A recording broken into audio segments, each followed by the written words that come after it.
Olá pessoal, Felipe aqui novamente. Vamos dar início agora ao nosso terceiro módulo do curso Inovação Florestal. É um prazer falar com vocês que vêm acompanhando o módulo 1, o módulo 2. Agora vamos dar start a mais uma aula do curso. Retomando a nossa agenda do curso, são 6 módulos. Iniciamos com gestão da inovação, principalmente entender o que é a inovação, quais os conceitos mais importantes. No módulo 2, que foi o módulo anterior, falamos sobre a visão florestal, sobre a inovação, quais os desafios enfrentados pelo nosso setor e algumas atividades que a gente já vem construindo ao longo desses anos de forma a superar esses desafios. Neste módulo que entramos agora, vamos falar sobre criação e gestão de startups florestais. No próximo módulo, falaremos como fazer um pitch arrebatador, como vender uma ideia, como conquistar aí um projeto na área de inovação. Módulo 5, falaremos sobre algumas metodologias ágeis, alguns métodos, algumas ferramentas, algumas práticas que podem ser utilizadas dentro de você aplicar inovação na sua empresa. E no módulo 6, faremos estudos de casos de alguns relatos aí de alguns processos, de alguns produtos criados dentro do setor florestal relacionado à parte de inovação. Vamos lá. Então, dando início ao módulo 3, nosso módulo de estudo aí sobre criação e gestão de startups florestais. Então, pessoal, introduzindo ao ecossistema de startups, por definição, é uma empresa emergente, geralmente de base tecnológica, que busca desenvolver um modelo de negócios inovador e escalável, muitas vezes com a intenção de solucionar um problema específico do mercado. Então é importante, pessoal, que seja movido por inovação, mas que seja um produto ou um serviço escalável, ou seja, não pode ser um produto que resolva uma pequena parte, uma pequena parcela de dor. Ela tem que ser escalável, ela tem que ser colocada para resolver um problema de magnitude muito maior.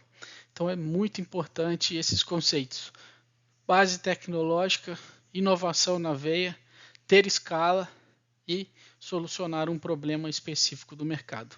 Então a definição de startup seria essa. Somente no Brasil foram criadas nos últimos 10 anos mais de 7.000 startups. Então foram criadas mais de 7.000 empresas, de pequenas empresas aí, com o objetivo de solucionar algum problema no mercado. Dentro desse número bem grande aí, de 10.000 startups, a maioria delas foram principalmente na área de tecnologia e inovação, seguida da parte de serviços. Na parte de varejo também ocupa aí o top 3 das principais áreas dos ecossistemas das startups criadas. E o setor ali de agricultura ali conta com 29 startups, um número reduzido, mas um número considerável e que vem em crescente expansão ao longo dos anos. Uma startup unicórnio, pessoal, ela é definida como uma empresa que atinge um valor de mercado acima de $1 bilhão antes de abrir o seu capital na bolsa. Se a gente considerar todos os unicórnios presentes hoje na América Latina, mais da metade hoje fica localizada no nosso país, aqui no Brasil. Uma coisa que é detalhes importantes que são necessários para a gente diferenciar alguns conceitos que são fundamentais de uma startup, de uma empresa tradicional, está relacionado à inovação e tecnologia. Enquanto na empresa tradicional, elas podem ou não ser inovadoras, mas nem sempre estão focadas na aplicação de tecnologia de ponta ou na introdução de novidades significativas no mercado. Já uma startup, ela está totalmente associada à inovação e na aplicação de alguma tecnologia. Elas buscam sempre criar algo novo, muitas vezes utilizando dos mais avançados ferramentas e avanços tecnológicos para tornar as soluções muito mais eficientes e muito mais disruptivas. Então, seja ela na criação de algum aplicativo de serviço, algum aplicativo de prestação de serviço, no desenvolvimento de algum produto que possa aí desenvolver da melhor forma possível, sanar uma dor ou resolver algum problema da sociedade. Quando a gente fala sobre agilidade e flexibilidade, as empresas tradicionais costumam ser muito mais burocráticas, acabam enfrentando grandes dificuldades em se adaptar às mudanças, principalmente devido à sua grande dificuldade e complexidade na sua organização. Já quando falamos de startups, elas são conhecidas pela sua agilidade e flexibilidade em tomadas de decisão e também na troca de direções no mercado de trabalho. Elas podem se adaptar rapidamente às mudanças do mercado, ajustar seu planejamento estratégico conforme for necessário e responder de forma muito mais dinâmica e muito mais assertiva os desafios que se encontram no decorrer da sua criação. Relacionado ao foco em crescimento, está principalmente a empresa tradicional, ela tem um crescimento muito mais modelado de forma gradual e podem ter a mesma ênfase na busca de uma escala rápida, mas no geral elas crescem em progressão aritmética. Já uma startup, o objetivo principal dela é o crescimento rápido, é a escala, como a gente citou nos primeiros slides. Elas buscam sempre expandir suas operações de maneira rápida e muito eficiente, muitas vezes buscando capturar uma grande fatia do mercado em que se encontra aí grandes desafios. Relacionado ao modelo de negócios e ao risco que está relacionado a esse tipo de negócio, as empresas tradicionais elas tendem a seguir modelos de negócios mais estabelecidos e podem ser menos propensas a correr riscos em suas operações. Então elas atuam mais num mercado mais seguro, que não gera muito risco. Só que em contrapartida, os lucros e o retorno também eles são paralelos aos riscos. Já as startups, elas operam em ambientes de alta incerteza e de alto risco. Seus modelos de mercado são de experimentos e são ajustados à medida que a empresa evolui. Logo, maior risco, maior lucratividade, maior rentabilidade.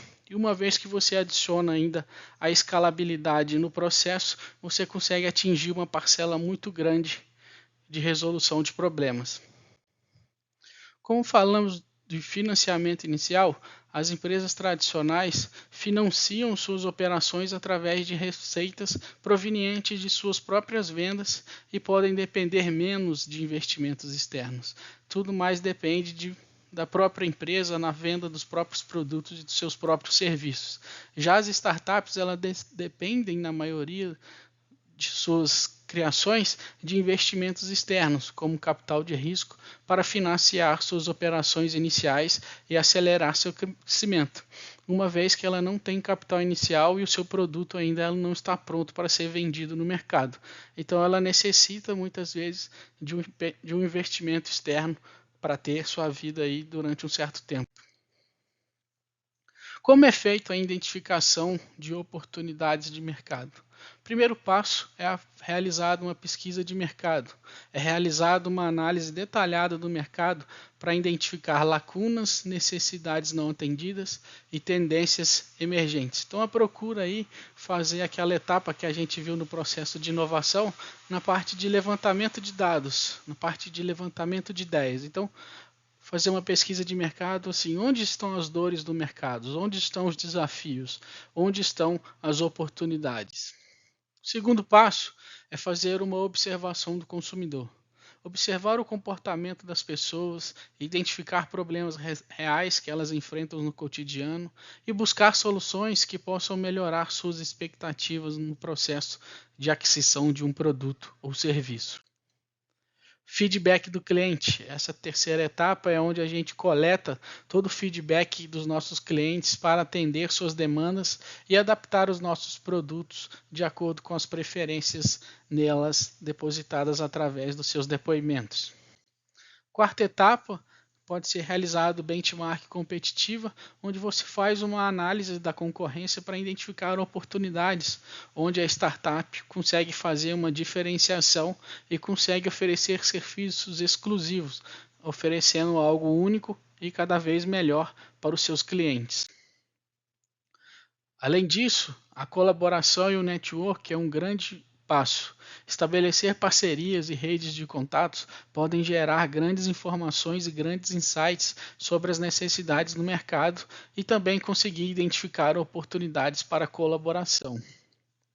Na parte da validação de ideias, a gente volta lá naquela etapa que a gente citou sobre inovação, é onde a gente vai começar a fazer as priorizações e escolher os projetos que a gente vai atuar. Então é uma etapa essencial que permite à startup mitigar os seus riscos, ajustar suas estratégias e construir uma base sólida para o sucesso a longo prazo, garantindo que estejam alinhados com as reais necessidades e demandas do mercado. Ou seja, depois de realizar toda a pesquisa de mercado, fazer todos os levantamentos de possíveis dores, desafios e oportunidades, a startup vai focar em quais atividades e qual vai ser a dor principal que ela vai resolver. Qual que é o produto, qual é o serviço que ela vai desenvolver de uma forma prioritária e vai alcançar o maior nível de pessoas possíveis, vai conseguir resolver o maior número de problemas possíveis. Então essa etapa de validação de ideias é a parte onde a gente entra na priorização das atividades. Na validação de ideias, podemos utilizar algumas ferramentas. Ela, que é o MVP, que é o mínimo produto viável, ou seja, o desenvolvimento de protótipos mínimos viáveis para testar rapidamente as ideias no mercado. Ou seja, neste ponto você vai desenvolver um sistema bem simples, mas que atenda ao objetivo, de forma a ver que se esse protótipo é validado por algum tipo do mercado, para depois você criar algo mais robusto. E também o feedback, onde você coleta as informações sobre as suas demandas de forma a adaptar os seus produtos e serviços de acordo com a preferência do mercado. Captação de recursos, como a gente pode ver como definição, ela depende muito de investidores externos. Então, a necessidade de um investidor anjo, que é uma pessoa física que fornece o capital inicial para essas empresas iniciantes, geralmente em troca de uma participação acionária na empresa. Entram no estágio inicial de uma empresa quando ela ainda está na sua fase inicial ou de semente. Então, esse vai ser a pessoa que muitas vezes ela tem um recurso e vai disponibilizar todo esse financiamento para a startup ter aí seu período de vida aí de 6 meses a 1 ano até conseguir escalar e ter sua própria receita. Como a gente pode ver, né, de empresas tradicionais para as startups, no começo a startup ela não tem um produto ou serviço que ela consegue entregar de prontidão para alguns dos seus mercados consumidores. Então ela necessita de algum investidor, alguma fonte de renda que ela consiga sobreviver durante esse período de maturação da ideia. Então é aí que o investidor anjo entra e consegue apoiar. Outra forma de captação de recursos são o Venture Capital. É uma forma de financiamento que envolve investidores institucionais fornecendo capital a startups que demonstram potencial crescimento significativo e investem em troca em participação acionária das empresas. Aqui é uma forma mais corporativa, onde tem empresas que fazem a aceleração de startups. Então ela faz todo o levantamento e mapeamento de ideias ao redor do mundo e elas captam empresas que fazem sinergia com o seu plano de investimento. Então essas empresas ela fornecem recurso para que essa startup consiga decolar e em troca disso ela tem um percentual de aí da participação acionária dessas empresas. Então, uma frente de capital ela acaba adquirindo uma parte de uma startup em troca de um modelo de negócio aí através de um financiamento. Além disso, também temos modelos de financiamento coletivo, em que um grande número de pessoas contribui com pequenas quantias de dinheiro para financiar um projeto, seja ela uma empresa ou uma iniciativa. Muitas vezes isso é realizado através de plataformas online especializadas, como a Benfeitoria, a Catarse, que algumas pessoas acabam acionando um dinheiro através de umas ideias iniciais de uma forma mais cooperativa e colaborativa. E também temos algumas estratégias que são os financiamentos institucionais e governamentais, que é um apoio financeiro que os governos fornecem às empresas emergentes, principalmente através do subsídio de bolsas, incentivos fiscais, programas de aceleração e incubação, empréstimos, investimentos de capital de risco, algumas parcerias e alguns prêmios através de algumas modalidades em concursos, seja ela através do FINAEP, através do BNDES Garage, entre outras iniciativas do governo. Além disso, pessoal, no desenvolvimento de produto e da tecnologia, a gente vai utilizar, e também é um módulo 5 do nosso curso, algumas metodologias ágeis, que são particularmente relevantes para as startups. São como é a estrutura e como é a forma de gestão dessas empresas, pois elas oferecem muita flexibilidade, adaptabilidade e foco na entrega de valor de maneira muito mais rápida e muito mais eficiente. Algumas ferramentas que a gente vai ver no decorrer do curso, como o Scrum, o Kanban, o Lean, o Design Thinking, entre outras metodologias que são aplicáveis dentro das startups, de formas que elas consigam errar rápido e consigam corrigir rápido. Além disso, a importância e a dinâmica nas atividades é muito importante para uma empresa desse patamar. Então essas ferramentas que são planejamentos aí semanais ou até diários, onde as startups conseguem fazer toda a regulação e correção de rumo para que eles consigam desenvolver seu produto e serviço de uma forma muito mais rápida e muito mais eficiente.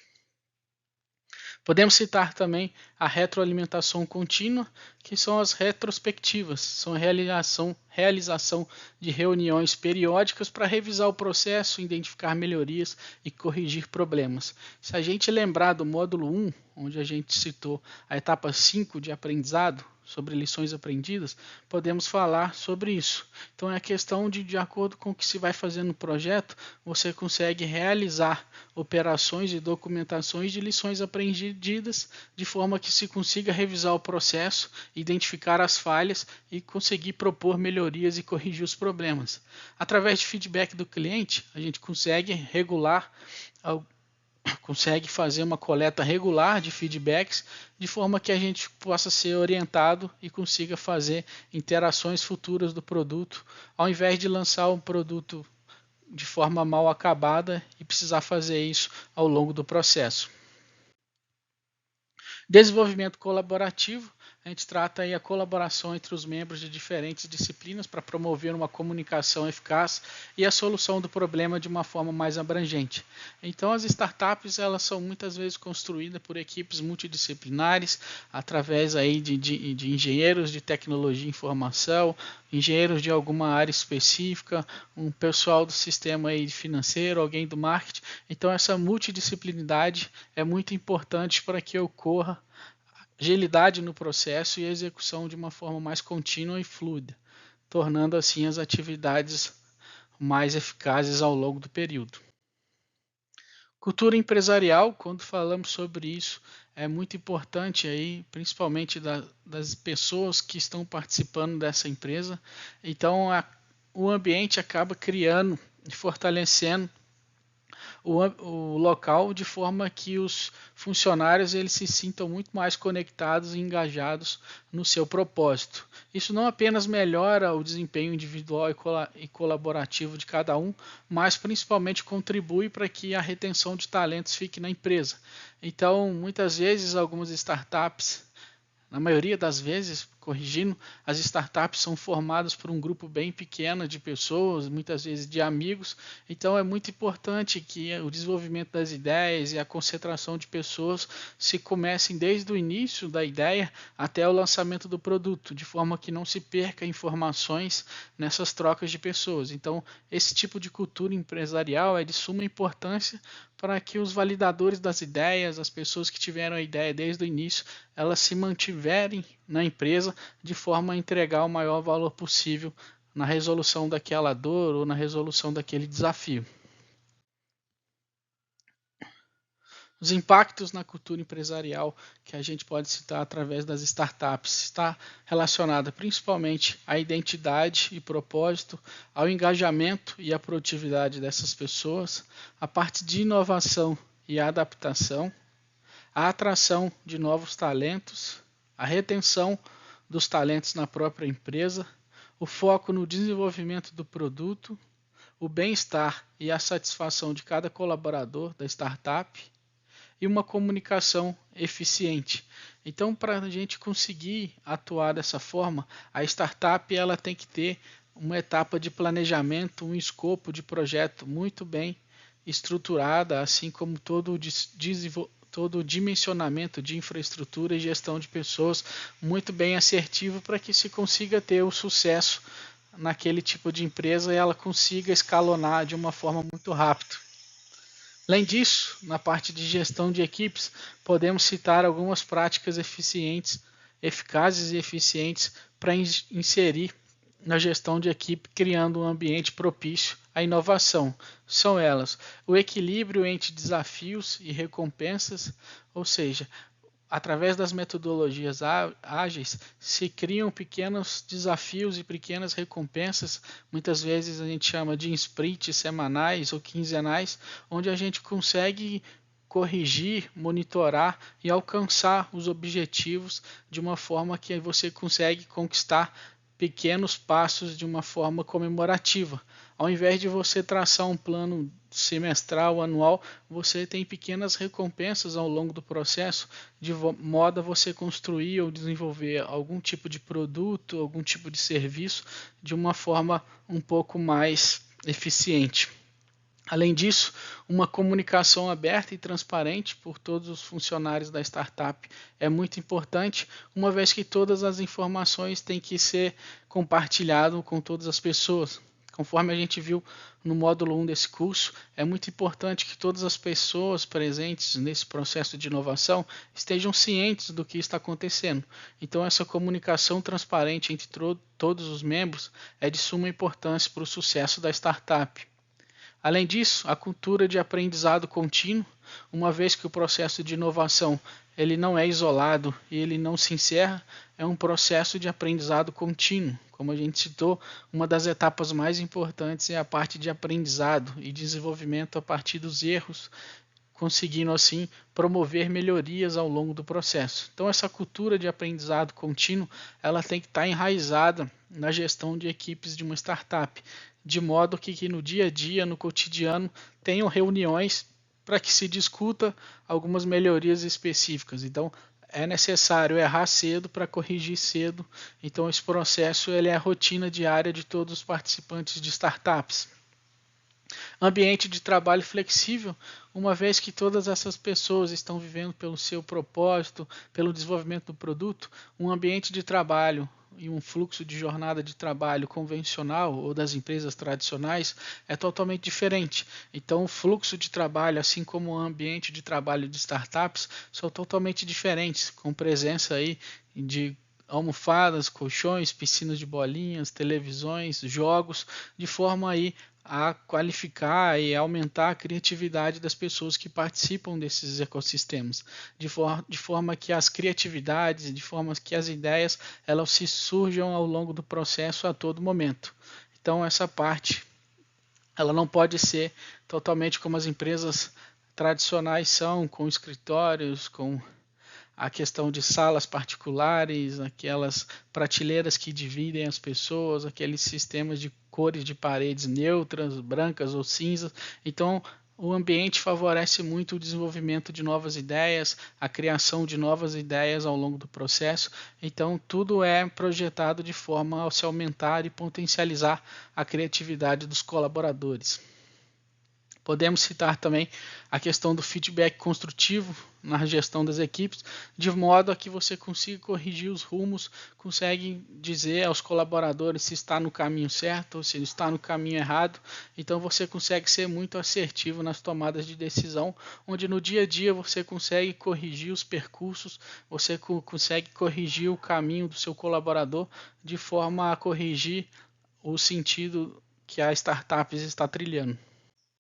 Então, a construção de uma marca se passa muito sobre a formação de uma identidade única, o fortalecimento e a criação de confiança por parte dos seus consumidores, e isso necessariamente vai trazer como resultado a atração de novos e maiores clientes. É assim que aconteceu com com a Pepsi, com as marcas de refrigerante como também a Coca-Cola, empresas automobilísticas como a Audi, empresas do setor de roupas como a Lacoste, a parte de esportes que é a própria Nike. Então são empresas que são altamente consolidadas, principalmente pelo desenvolvimento da sua identidade única, transmitindo através das suas logos, através da inovação no seu marketing, que as pessoas se sintam confiantes, confortáveis em consumir os seus produtos. E isso acaba gerando uma demanda, um efeito em cascata. Quanto mais você aumenta a confiança e atrai mais clientes, você consegue fidelizá-los de uma forma mais inteligente. A construção de marcas, algumas etapas são verificadas e são construídas de uma forma bem intrínseca. Então, muitas empresas acabam adotando essa estratégia de forma a conseguir potencializar a sua marca, de forma a atingir cada vez mais clientes. Algumas etapas são a definição da identidade da marca, que isso está muito na escolha das cores da própria marca, qual que é o slogan, qual que é o emblema, qual que é a logo, qual é a forma de se comunicar com o cliente, como que é a sua atuação e construção nas redes sociais, quais vão ser as cores que vão expressar a marca, qual é a cor do site, entre outras características, de forma a fazer uma identificação visual instantânea.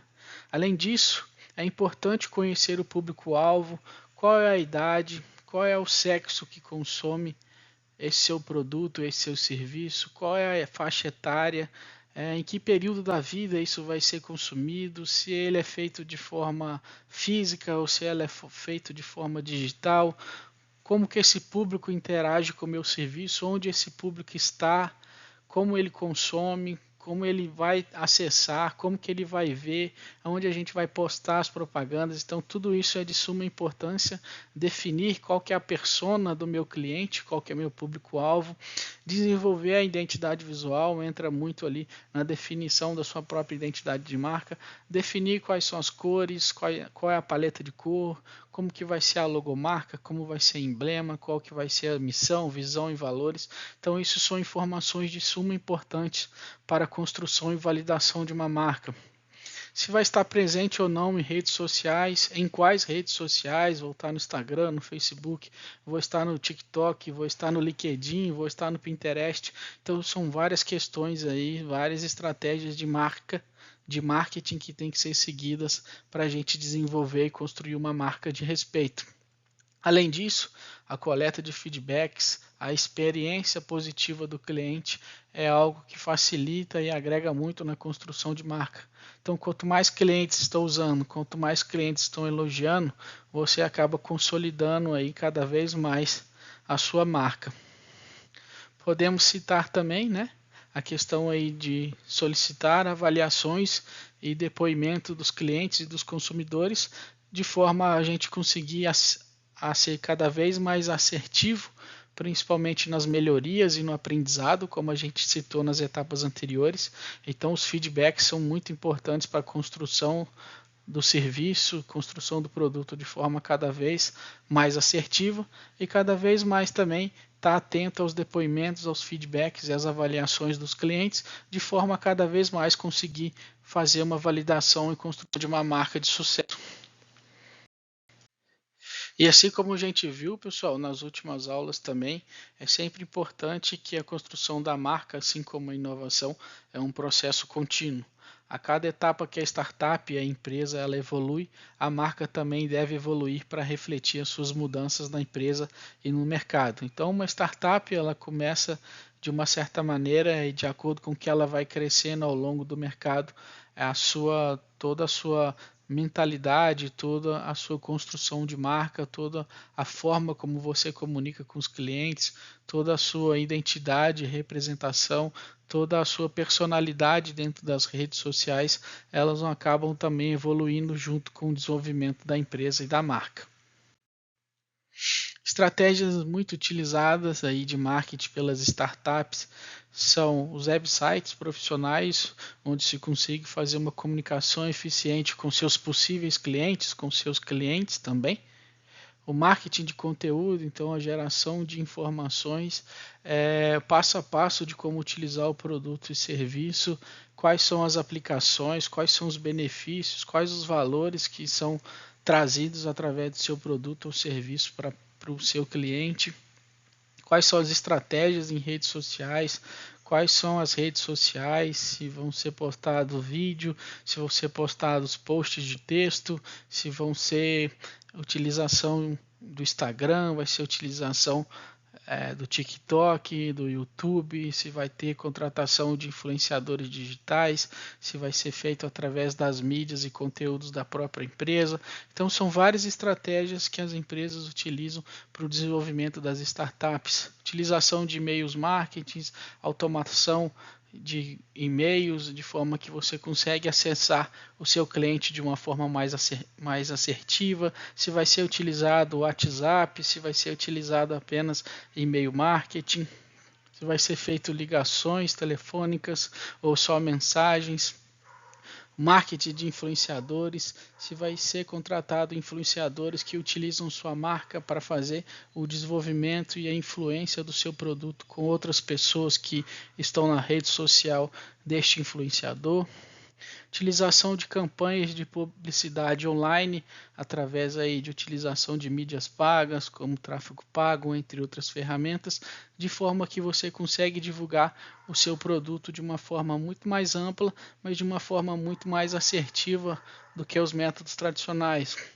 Ao invés de você imprimir cartazes ou de você imprimir panfletos para fazer a distribuição local na sua cidade, no local de acesso, você consegue fazer essa panfletagem virtual através de ferramentas do Google, ferramentas do Instagram, ferramentas do Facebook.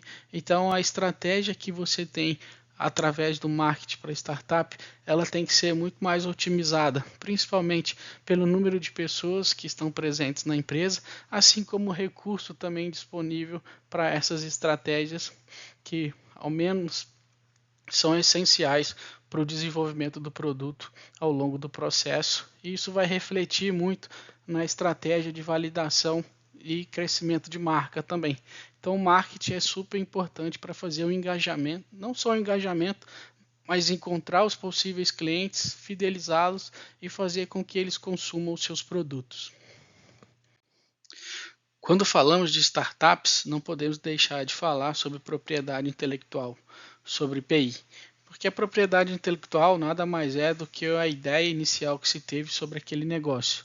Então, através de algumas ferramentas, a gente utiliza algumas estratégias para proteger essa propriedade intelectual, para proteger essa ideia que de antemão era uma ideia inovadora, mas que de certa forma ela pode ser copiada, plagiada ou até roubada por algum outro indivíduo na sociedade. Então por isso que é importante, né, no desenvolvimento de startup, as criações aí de patentes, o registro de marcas, direitos autorais, aí principalmente sobre produtos digitais, audiovisuais, segredos comerciais, aí seriam estratégias de negócio, estratégias comerciais, contratos de propriedade intelectual, monitoramento dos infringimentos, ou seja, toda a questão de benchmark, monitoramento das redes sociais e de ideias que são parecidas ou que são semelhantes ao desenvolvimento de algumas startups que estão fazendo. Então toda essa questão relacionada à ideia, que muitas vezes a gente não consegue tangibilizar isso, ela é conseguida proteger de uma forma através de uma API, através de uma propriedade intelectual, através dessas ferramentas que a gente acabou de citar. Quando falamos de startups e aí a gente parte para a propriedade intelectual, é muito importante toda a equipe, toda a formação das pessoas que estão presentes nessas startups, toda a questão da conformidade com a legislação.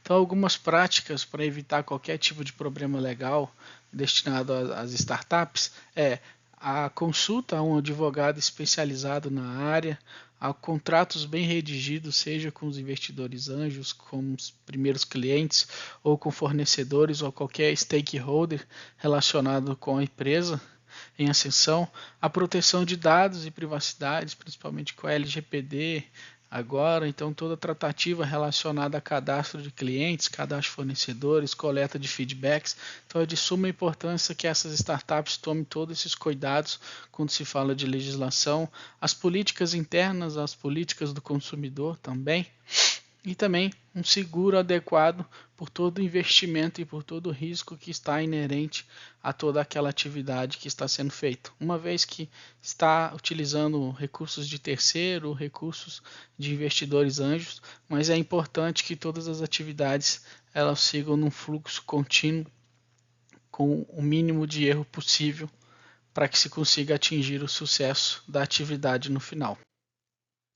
Escalabilidade da operação, como a gente citou lá quando a gente fala de startup, quais são os objetivos e quais são as premissas principais, são elas a inovação, a caracterização de ser algo novo, que consiga criar algum produto novo ou melhorado, e a gente citou muito sobre a escala da operação, a escalabilidade do produto, a escalabilidade do serviço.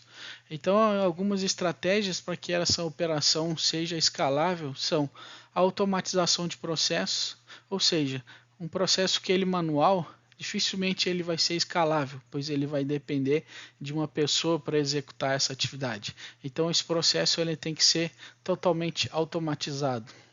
A estruturação de processo. Então, esse processo ele tem que seguir algum padrão, ele tem que ter alguma árvore de decisão. Ele não pode ser uma definição basicamente intrínseca, mas tem que ser uma definição que ela possui algum tipo de validação e algum tipo de padrão. Otimização na cadeia de suprimentos. Ou seja, para você conseguir escalar, é necessário que você consiga ter acesso a um padrão ou algum tipo de produto que esteja um estoque também escalável. Você precisa ter compras mais assertivas, você precisa de ter disponibilidade do material de forma mais rápida. Então, esses fatores acabam afetando de uma forma direta a questão da escalabilidade da operação. Não pode ter algum tipo de produto, algum tipo de insumo ou algum componente de produção que dependa de algum tipo de algo que não esteja escalável também. Então, todo tipo aí de estruturação de suprimentos é necessário ter também escala de forma que não afete ou de forma que diminua o rendimento ou a operação de alguma startup. A gestão de recursos financeiros ela tem que ter uma flexibilidade e também tem que ser fluida, de forma que os recursos eles possam ser utilizados em tempo real para conseguir algum tipo de investimento rápido, algum tipo de crescimento, algum tipo de alavancagem. Não pode ter nenhuma trava financeira que impeça que essa startup cresça ou que ela consiga fazer novos negócios de uma forma rápida e assertiva. Parte de expansão de produtos ou serviços, a escalabilidade é super importante, uma vez que esse tipo de produto ou serviço ele possa ser adquirido de uma forma muito rápida por milhões de pessoas, de forma que não se afete nenhuma das etapas anteriores de uma forma tão rápida. Além disso, como tratando de expansão internacional, podemos citar algumas estratégias, que é a pesquisa de mercado, que a gente citou, se esse mesmo produto, se esse mesmo serviço acaba resolvendo algum tipo de dor, algum tipo de oportunidade, não só local, mas de uma forma internacional, que é uma dor também de outro país, que não seja só o Brasil, onde a startup está localizada, a adaptação cultural deste serviço relacionada a uma outra cultura. Tem muito essa questão relacionada de cultura aqui no Brasil, que são culturas regionais, culturas estaduais, então é de suma importância ter atenção sobre essa questão, que muitas vezes a cultura ela muda de país para país, e aqui no Brasil, por ser um país tão grande, ela acaba mudando de estado em estado, até de cidade em cidade, então tem que ter algum cuidado relacionado a essa adaptação cultural, a conformidade com regulamentações, as legislações de muitos países são diferentes, então tem que saber se é possível utilizar esse produto ou serviço em outro país também, de forma a não ter nenhum processo judicial ou algum processo de legislação. Marketing global personalizado, então é de suma importância todas aquelas estratégias de marketing e mercado que a gente viu nos slides anteriores serem contextualizados para a realidade da startup nesse novo país, onde talvez o ticket, o valor, uma renda per capita, ou a renda média dos clientes pode ser maior ou menor, toda essa questão de adaptação ela tem que ser personalizada para a área de atuação. Então a gente vai voltar principalmente na questão de pesquisa de mercado e também na classificação e caracterização das personas. E quando a gente muda de país, todas as questões têm que ser observadas, têm que ser revisitadas para o sucesso do produto ou serviço também ser atingido, não só no país onde foi criado, mas também ao redor de todo o globo terrestre. Além disso, a gestão de riscos, uma vez que você está introduzindo em uma nova cultura, com novos clientes, em outra legislação, então todos os riscos que estão abordados, todos os riscos que estão contemplados também nessa internacionalização da marca. Mas é de suma importância também para que essa empresa vire um unicórnio, como a gente citou, toda essa parte de expansão internacional. Network internacional, então a criação de parceiros fora do Brasil, ter parceiros de divulgação e criação de materiais ricos fora do Brasil é de suma importância para conseguir elevar o potencial da marca, ter parceiros, fazer esse network é de suma importância para o crescimento internacional, uma vez que a empresa ou algum contato que você tem já fazendo esse network, ela já tem alguns caminhos das pedras, Ela já passou por esse período de amadurecimento, então ela já consegue ter um aprendizado, lições aprendidas de toda a sua estruturação e pode compartilhar com essa empresa nova e as duas crescerem em parceria, crescer em conjunto. Então, pessoal, quando a gente vem para o ecossistema florestal, onde a gente traz e mapeia as startups do setor florestal, a gente vê como o setor florestal ainda está engateando em relação à criação e gestão de startups florestais aqui em nível nacional. Dentro daquelas 10 mil startups que a gente citou no primeiro gráfico, apenas 29 são do setor agropecuário e muito mais ainda voltado ainda para o setor agronômico, agrícola. No setor florestal são pequenas, mas algumas já startups no setor que a gente pode mencionar. É necessário algumas iniciativas por parte do governo para o desenvolvimento, mas algumas também iniciativas internas de algumas outras instituições no desenvolvimento aí de prêmios, como este que é o prêmio Expo Forest de Startups do setor florestal de florestas plantadas, foi o primeiro prêmio que foi executado junto com o Ministério da Agricultura, onde se premiou algumas startups aí durante a Semana Florestal Brasileira. Então é importante que existam iniciativas, o mapeamento de startups do setor florestal, como a gente pode ver no módulo 2, são muitas dores, são muitos desafios, então é um campo muito grande onde o Brasil é pioneiro e ainda existe muita água para correr e existem muitos desafios a serem superados. Acredito eu que a escala ela não atende só ao sistema brasileiro, mas ela consegue ser transmitida para todo o globo terrestre. E se a gente pensar só no Brasil, são 10 milhões de hectares de florestas plantadas, mais aí 6 a 7 milhões de hectares de florestas nativas, mais a conservação ainda da maior floresta do mundo, que é a Amazônia. Então a gente tem uma escalabilidade aí muito grande. Passando então, pessoal, sobre algumas startups aqui do setor florestal, a gente pode destacar a Agritech Florestal, que o principal objetivo dela é a utilização de tecnologias agrícolas para realizar o monitoramento e otimização do manejo florestal, com utilização de sensores, drones e análise de dados para melhorar a eficiência e a sustentabilidade das florestas. Então é uma startup principalmente aí relacionada à inteligência voltada para solos florestais, realizando um diagnóstico, fazendo toda a questão de ciência de dados, análise de dados, para serem utilizadas aí nas melhores técnicas em práticas de manejo de forma mais sustentável.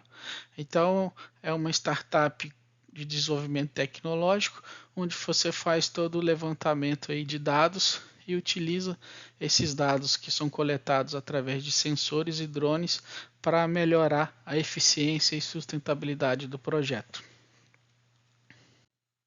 Outra startup relacionada à parte de biotecnologia florestal que a gente pode destacar é a FuturaGene, uma startup da Suzano, e também a Genomba Biotech, que é o desenvolvimento de soluções biotecnológicas para otimizar o crescimento de árvores, melhorar a resistência a pragas e doenças e promover a produção sustentável de biomassa. A FuturaGene ela vem desenvolvendo e trabalhando com materiais geneticamente melhorados. Então, são materiais que são desenvolvidos através aí de uma transformação genômica, que no caso são os materiais transgênicos. Então, plantios transgênicos em escala comercial já vêm sendo feitas. Então, é um tipo de inovação que já era presente em outras culturas agrícolas, como o milho, como a soja, entre outras, e agora uma tecnologia que foi trago para o setor florestal e está conseguindo aí conseguir alguns bons frutos, principalmente naquele desafio que a gente falou sobre resistência de materiais genéticos a pragas e doenças, e a FuturaGene, através de uma modificação de um gene de resistência a uma praga e doença, ela consegue tornar um material aí resistente a uma praga ou uma doença através dessa mudança no genoma. Podemos destacar também a Radaz e a Quirum, que são startups principalmente na atividade relacionada à parte de monitoramento florestal remoto, onde eles utilizam tecnologias de monitoramento, principalmente satélites e sensores, para avaliar os status da floresta, detectar incêndios e monitorar o desmatamento, contribuindo para a gestão sustentável das florestas. Então, com a utilização de satélites, com a utilização de drones, através do geoprocessamento, através de práticas de GIS e de SIG, eles conseguem fazer o monitoramento de forma remota, sem a utilização de pessoas em campo, sem a utilização de aeronaves ou veículos tripulados. Então eles conseguem ser assertivos na detecção de incêndios, eles conseguem fazer o monitoramento de desmatamento de algumas áreas. Então você consegue ter uma gestão sustentável dos seus ativos florestais de uma forma muito mais dinâmica, de uma forma muito mais assertiva e muitas vezes em tempo real. Então são tecnologias que já estão presentes no mercado e estão sendo incorporadas de uma forma mais assertiva dentro do setor florestal, trazendo benefícios de forma direta para as empresas florestais, onde elas conseguem ter um monitoramento muito mais efetivo, conseguem ter um monitoramento em uma escala muito maior, uma vez que antes o monitoramento era feito muitas vezes por amostragem, e agora com a utilização de novas tecnologias, com inteligência artificial, com programação, é possível fazer um monitoramento em 100% das áreas.